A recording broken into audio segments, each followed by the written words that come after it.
Assalamualaikum warahmatullahi wabarakatuh. Saya Muhammad Anas Barezi, NIM 21403140.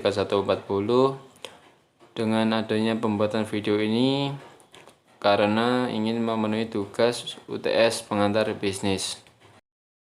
Pengertian manajemen produksi. Manajemen produksi merupakan kegiatan untuk mengatur dan mengkoordinasikan penggunaan sumber-sumber daya berupa sumber daya manusia, sumber daya alat, dan sumber daya serta bahan serta efektif dan efisien untuk menciptakan dan menambah kegunaannya suatu barang atau jasa. Banyak upaya yang dilakukan dalam manajemen produksi terkait dengan tujuan untuk meningkatkan produktivitas. Adapun jenis-jenis produksi seperti continuous production atau intermittent production.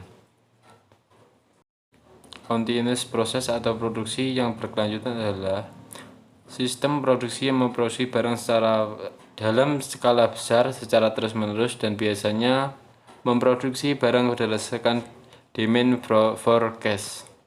Yang kedua yaitu intermittent proses, yaitu sistem produksi yang berjalan berdasarkan permintaan konsumen. Biasanya produksi pada intermittent proses berproduksi barang dalam skala kecil. Selanjutnya ada di organisasi perusahaan.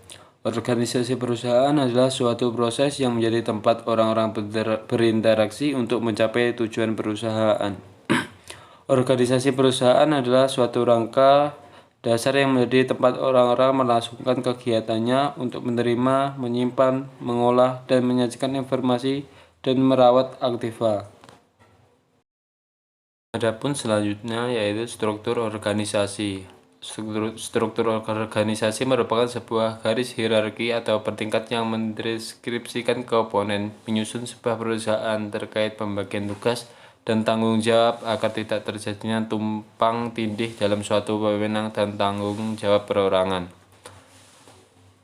Fungsi struktur organisasi yaitu membantu mencapai target perusahaan, membantu dalam membuat job description karyawan, membantu dalam pembagian tugas atau tanggung jawab menjadi lebih mudah dan jelas, membantu untuk mengurangi konflik internal yang terjadi di dalam perusahaan, membantu meningkatkan moral dan motivasi kerja karyawan dalam jenjang karir yang jelas, membantu dalam perhitungan sistem remunerasi karyawan perusahaan dalam sebuah perusahaan. Yang paling tinggi ada di direksi. Direksi merupakan orang yang bertanggung jawab dan memiliki wewenang dalam mengurus perseroan terbatas. Biasanya dalam perseroan memiliki 1 orang direktur utama, 3 wakil direktur utama, serta 6 direktur, sesuai dengan yang dibutuhkan oleh sesuatu perusahaan. Direktur utama merupakan orang yang mempunyai wewenang dalam merumuskan dan menetapkan suatu kebijakan.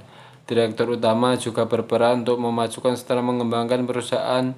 Peran direktur utama ini juga harus memiliki ide-ide yang bermanfaat bagi perusahaan dan untuk bekerja sama dengan perusahaan lain. Tugas direktur yaitu menetapkan tujuan dari setiap manajer yang ada, mengawasi dan mengkoordinir semua kegiatan dari manajer secara periodik. Direktur bertanggung jawab atas kerugian perusahaan apabila tidak menjalankan tugas dengan baik. Kebijakan ini sudah ditetapkan pada Undang-Undang Dasar Nomor 40 Tahun 2007 tentang perseroan terbatas. Selanjutnya ada di pemasaran. Apa itu pemasaran? Pemasaran adalah sebuah kegiatan menyeluruh dan terencana yang dilakukan oleh suatu perusahaan atau institusi dalam melakukan berbagai upaya agar mampu memenuhi permintaan pasar. Tujuan utamanya yaitu untuk memaksimalkan keuntungan dengan membuat strategi penjualan. Selanjutnya ada di fungsi pemasaran. Apa saja fungsi pemasaran itu? Yaitu tentang memperkenalkan produk ke masyarakat, atau fungsi pertukaran, fungsi distribusi fisik, fungsi perantara, dan lain-lain. Strategi pemasaran. Strategi pemasaran adalah rangkaian perencanaan untuk menjangkau target dan mengubah mereka menjadi konsumen produksi yang dihasilkan oleh sebuah perusahaan. Adapun langkah-langkah yang dilakukan yaitu melakukan segmentasi pasar. Segmentasi pasar adalah upaya untuk membagi pasar menjadi beberapa kelompok yang lebih kecil. Pembagian kelompok ini dilakukan berdasarkan lokasi geografis, demografis, perilaku, dan psikografis. Penentuan target pasar atau marketing targeting. Target pasar adalah segmen tertentu dituju untuk melakukan penjualan suatu produk. Target pasar yang berbeda membutuhkan konten promosi dan cara berkomunikasi yang berbeda pula. Market positioning. Market positioning merupakan strategi pemasaran untuk menunjukkan produk Anda beda dari yang lain. Salah satu caranya adalah membangun kesadaran merek atau brand awareness. Kesadaran akan merek dapat memberikan beberapa manfaat seperti kemudahan mendapatkan konsumen baru hingga menciptakan kelompok pelanggan yang loyal. Dan pembahasan yang terakhir ada di jenis-jenis pemasaran. Banyak sekali jenis pemasaran yang ada saat ini, diantaranya seperti branding.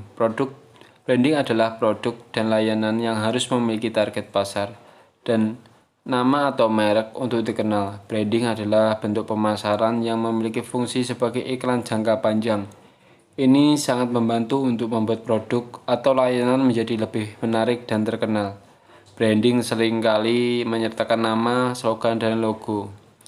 Yang kedua ada di iklan siaran. Menggunakan radio sebagai media pemasaran adalah salah satu bentuk iklan berbayar yang paling umum. Pemasaran ke pelanggan sangat potensial ketika menggunakan radio, karena pendengar radio benar-benar mendengarkan apa yang diucapkan oleh penyiarnya. Selain itu juga biasanya menggunakan media TV untuk menjangkau pelanggan secara luas. Yang ketiga ada di multi-level marketing atau MLM. Pemasaran dengan menggunakan multi-level marketing adalah bentuk penjualan langsung yang melibatkan banyak orang di mana perusahaan merekrut dan menjual produk-produknya. Multi-level marketing juga disebut dengan network marketing karena tenaga penjualan yang mendapatkan komisi dari produk yang mereka jual serta komisi penjualannya dari jaringannya. Internet atau online. Internet menjadi salah satu media pemasaran yang paling diminati. Hampir semua orang pasti menggunakan internet, sehingga pasarnya sangat luas. Pemasaran dapat dilakukan dalam berbagai cara seperti menggunakan email, website, ataupun iklan. Target pasarnya juga bisa ditentukan karena banyaknya penyedia jasa iklan yang memiliki fitur ini.